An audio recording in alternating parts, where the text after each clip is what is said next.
Coming up next, flooding across the area after days of rain, and now a blast of cold, the latest on the April storms. Plus, the ongoing fight over Pennsylvania's minimum wage after California raises theirs to $20 an hour.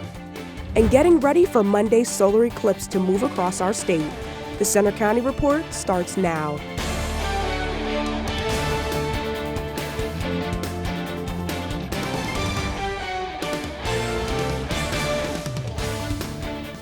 We begin with breaking news. Good afternoon, I'm Jay Bramwell. And I'm Eric Morris. Thank you for joining us for the Centre County Report. Our top story, an earthquake has rattled parts of New Jersey and Pennsylvania today and was felt as far away as Boston. The quake happened in central New Jersey near White House Station and registered a 4.8 magnitude. People have reported their houses shaking throughout the region, and people have even felt the shaking here in Centre County.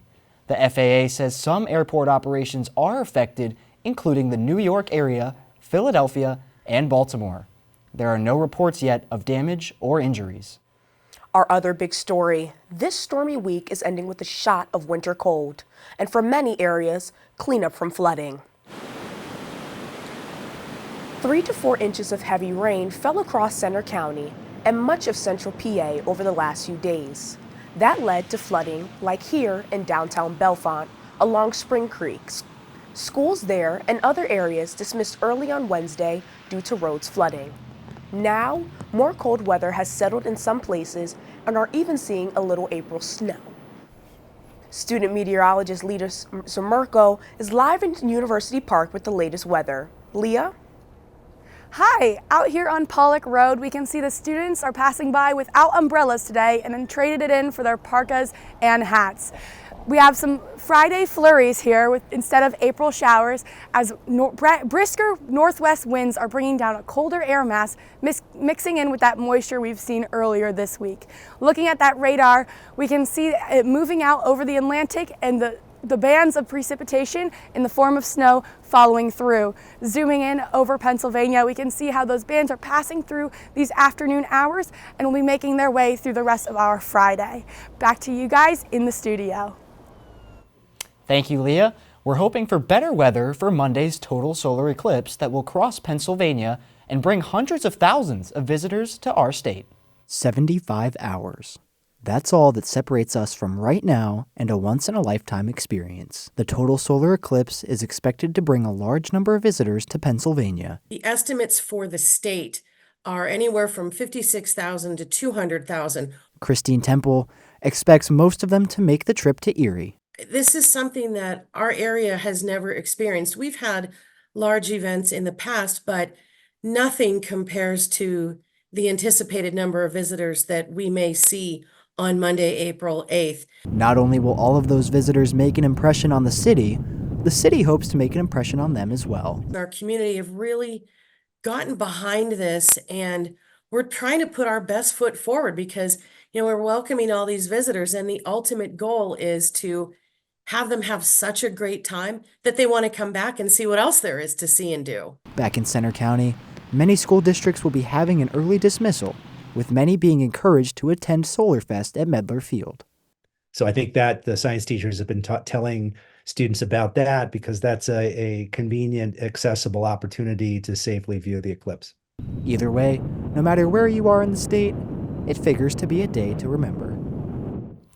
We'll be bringing you a special live report on the eclipse as it happens on Monday. That coverage begins at 3 p.m. on our Centre County Report YouTube channel. There's a change in leadership at the Bellefonte Police Department. Chief Song Weaver resigned this week after more than 18 years in charge. Weaver's resignation marks one of the 4 police departures in Bellefonte so far this year. The department started the year with just 10 full-time officers. The borough has appointed Detective Bill Whitmer to serve as interim police chief. A local drug treatment center is now able to provide life-saving medication free of charge to the public. Jessica Heisey reports. Applegate Recovery in State College has been named a recognized entity by the Pennsylvania Overdose Prevention Program. This means that the center can now provide naloxone, also known as Narcan, and testing strips free of charge to the public. It's been a long road. I would say it's taken about 3 years to get to this point today where we are a recognized entity, but it's been important and exciting to get there, and I'm just happy we're finally here able to do it. Narcan is a nasal spray that works to reverse the effects of an overdose by quickly restoring breathing. Caitlin Buheit is the treatment center's director and says that although Narcan is now available over the counter, having centers and free access like this is essential. I don't think people always feel super comfortable maybe going into CVS or Rite Aid and saying, hey, like, I'm a drug user and I'm at risk for an overdose, and so I need naloxone. Can I have this? And also it costs money. And, to be honest with you, sometimes that is a barrier in and of itself. Recognized entities are able to receive larger supplies of these harm reduction tools and distribute free of charge and without any paperwork to anyone who wants it. We operate under a harm reduction model. That means we want to keep people alive. That is our ultimate goal, because people can't recover and people can't get better if they're not alive. Buheit says that some people may have stigmas about people struggling with addiction, but addiction to opioids can even affect people who have never dealt with drugs before. I am aware of situations where a person who, again, has never used drugs in their life, right, never struggled with addiction, prescribed something after a surgery, and unfortunately takes too much in an accidental fashion. She says she is happy about the direction the state is headed and says she hopes accessibility to these resources expands even further. Applegate Recovery is located on Benner Pike in State College. April is Sexual Assault Awareness and Prevention Month. Reporter Georgia Peters talked with organizers of an event held at Penn State. The month of April marks the start of Sexual Assault Awareness and Prevention Month. Penn State's Gender Equity Center is planning to host close to 20 events to support survivors throughout the month of April. The month began with a concert and lecture from harpist Jessica Browning, who uses music to heal from past childhood trauma. She has been playing the harp since the age of 12 and has used music as a vessel to create a safe place for survivors ever since. We survive. There's a level of creativity that is implicit in it. And to be able to use creativity as a way of empowering ourselves is so powerful. But it's not just guest speakers visiting campus to raise awareness. Students from all over are dedicating their time to planning walks, protests, and marches for the month. It took a couple of months. I would say we've been planning this since January. The Lambda Theta Alpha sorority hosted their annual Take Back the Night march on Thursday evening. The walk, which has taken place since 2010, creates a safe space for survivors to give personal testimonies and to walk Penn State campus in solidarity of sexual assault victims.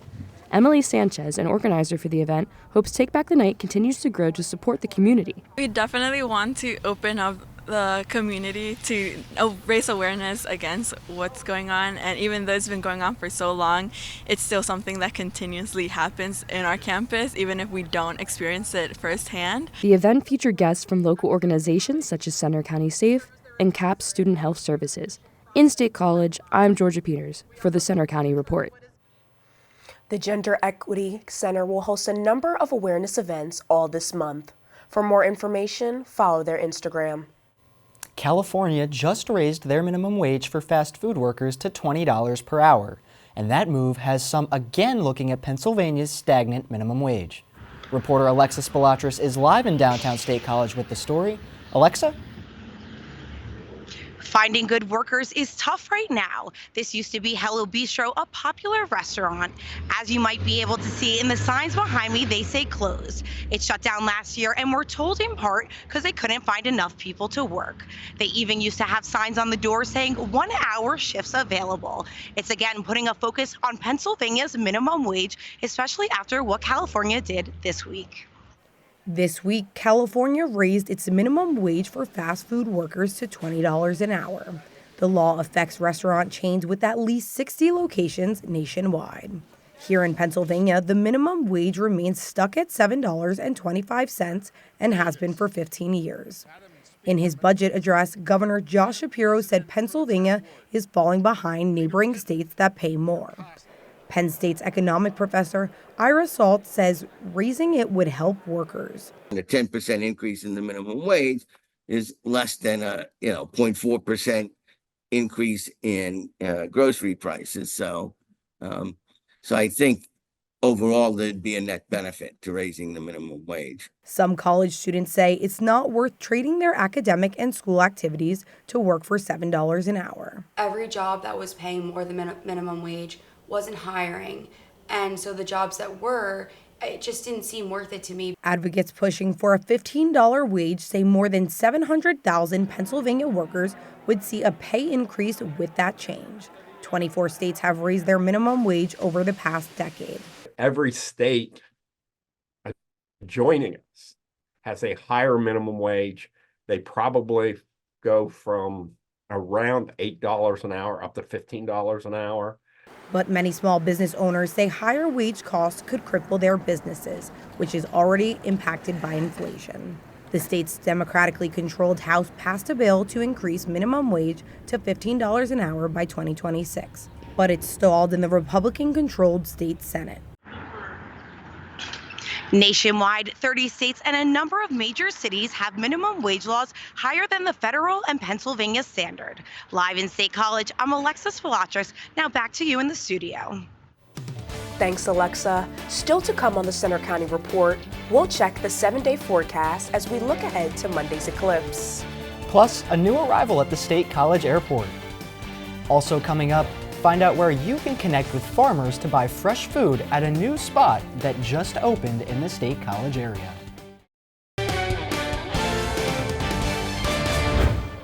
More changes have landed at the State College Regional Airport. Penn Valley Cafe is the newest addition to the terminal. It's now open and replaces the Up, Up, and Away Cafe, which closed just 8 months after opening. The cafe is open from 4:30 a.m. to 6:30 p.m. daily.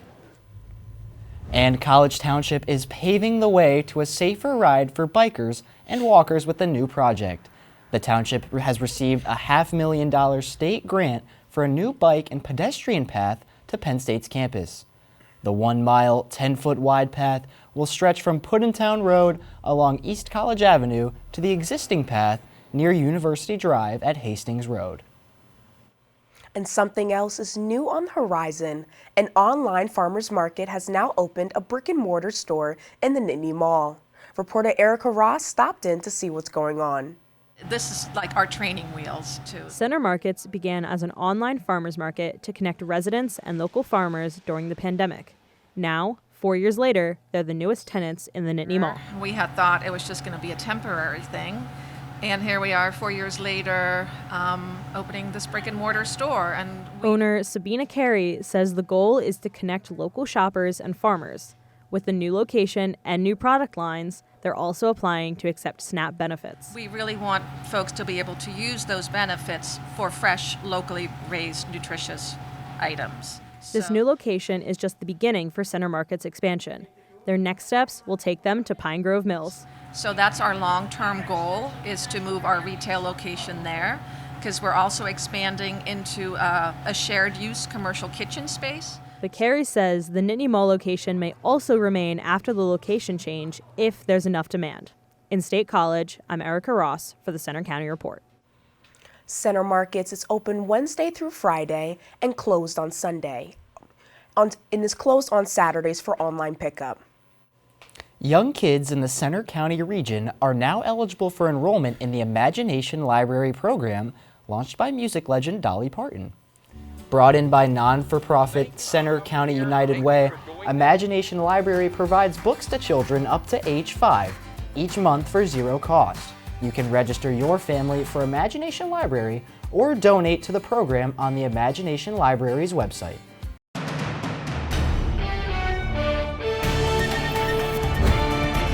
Frozen flakes falling, we're starting to see clouds moving throughout our Friday afternoon.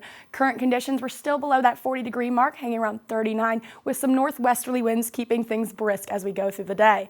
These winds coming down from the north are keeping the central Pennsylvania regions within the low to mid 30s, as well as just below the 40-degree mark. However, the southeastern region is remaining slightly warmer than the rest. This is important as we're seeing the precipitation move through the next couple of hours, as Interstate 80 remains as kind of a divider line of when the mixed bag of precip will start to occur. To our southeast, we'll see a little bit more sleet and some pop-up isolated showers. However, in the southwest and to the northern tiers of the state, it'll be looking like pop-up flurries as we've been experiencing this morning. Things will clear out as we go into our Saturday, and clouds start to dissipate by Saturday night.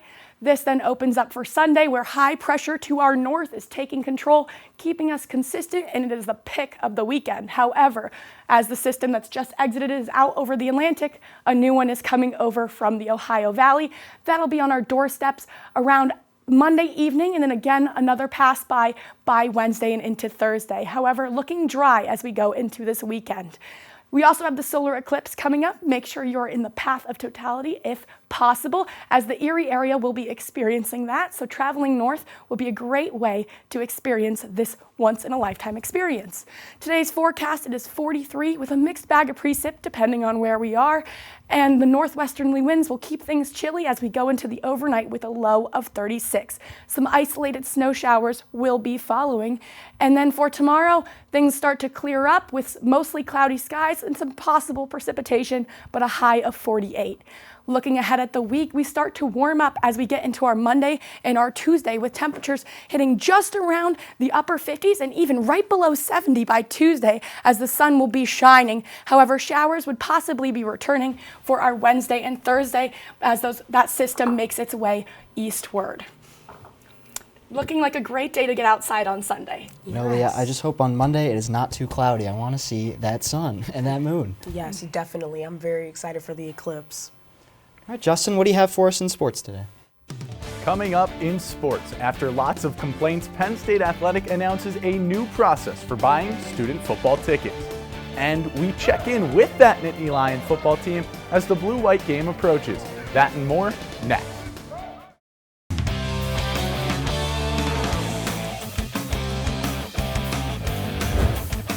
I'm Justin Chevalella with sports. It's 1 week till Penn State football's annual blue-white game that'll serve as the first opportunity to see some new Nittany Lions. As Penn State quickly heads towards the end of spring practice, players and coaches are settling in after a few busy months of change. That includes new coordinators and several transfer portal additions like wide receiver Julian Fleming. And it was a 50-50 shot between going and between transferring, and I just felt like I still needed one more. I needed one more year to really prove to myself who I am and prove to other people who I am. So that's why I was really excited to, come here. Fleming is one of 6 transfers now in Happy Valley. He, Nolan Rucci, A.J. Harris, and Jalen Kimber all held offers from Penn State in their original recruiting. Despite those relationships, Kimber and the transfers say they have to put their heads down and work here. I'm just trying to come in and show what I can do, just put my head down and work. I'm not really trying to pace myself or, slow down or speed up. I'm just going to be who I am and just, do what I do, honestly. The team is learning the playbooks of coordinators Tom Allen, Andy Koltanicki, and Justin Lustig. And James Franklin says for the transfers and for the team, so far, so good.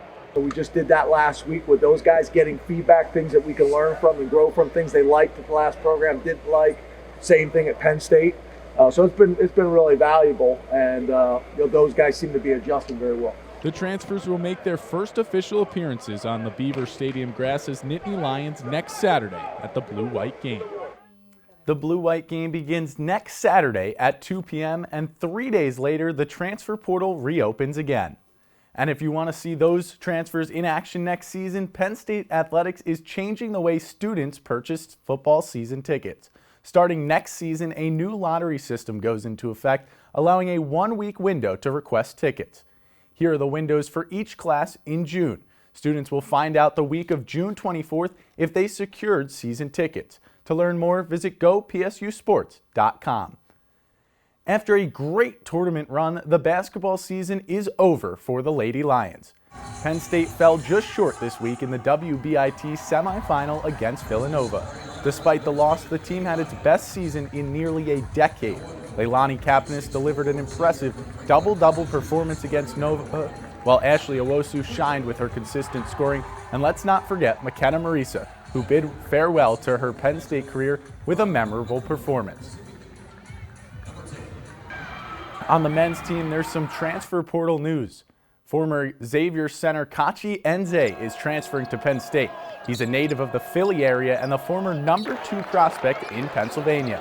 His commitment comes at a crucial time for the Nittany Lions, filling a void left by the departures of players like Quotas Wahab, Favor Ire, and Jameel Brown. This week's bad weather forced Penn State and local high schools to postpone most sports events. State College High's baseball game against Chambersburg was rained out at Community Field. The Little Lions are back in action tomorrow at Williamsport. And Penn State's baseball game against Bucknell got washed out too. The Lions will face Northwestern in a 3-game series starting this afternoon. The Penn State men's lacrosse team faces a top 10 opponent tomorrow at Johns Hopkins. That's after a frustrating loss to regional rival Maryland earlier this week. The Nittany Lions lost 13-11 at home to the Terps, even with Penn State goaltender Jack Fracione notching 16 saves. Maryland scored 9 times in the second half, resulting in the win. The Nittany Lions are now 7-2 overall, going against the Blue Jays. Penn State students are hosting a Minions-themed Learn to Golf event for children ages 6 to 10 this weekend. Students in recreation, parks, and tourism management programs are putting on the event. It's free, but the event is already at maximum capacity. Originally scheduled for tomorrow, the event is now moved to Sunday from 1 to 4 because of the cold weather. We cannot wait to have 60 kids between the ages of 6 and 10 learning how to golf. It is a lifelong sport, which means that you can play from any age. So it's something that gives them really good involvement. Well, sounds like a really fun event for the kids, but that's all we have in sports. Yeah, Justin, it's always great to expand the game to the younger audience. Yes, and thanks, Justin. Coming up next, a legendary local favorite is making a deep run in the Coolest Thing Made in a PA tournament. We'll have the details for you. With warmer weather finally on the way soon, you might be thinking about getting some ice cream at the Berkey Creamery. The university's popular ice cream spot is still in the running in the Pennsylvania Chamber of Business and Industry's Coolest Thing Made in PA contest. The Creamery is battling Yingling Lager in the final 8 round of voting. You can vote on the Chamber's X, formerly Twitter, and Instagram. You know, Jade, I love those Peachy Paterno milkshakes. I'm going to have to go get one either later today or this weekend. Yes, I love the Creamery. That's all for today's newscast. We hope you'll join us on Monday for our special solar eclipse live special at 3 p.m. And you can follow us anytime for breaking news on our Center County Report X, and you can see our stories on our Facebook page, Instagram, YouTube, and our website. Have a good afternoon.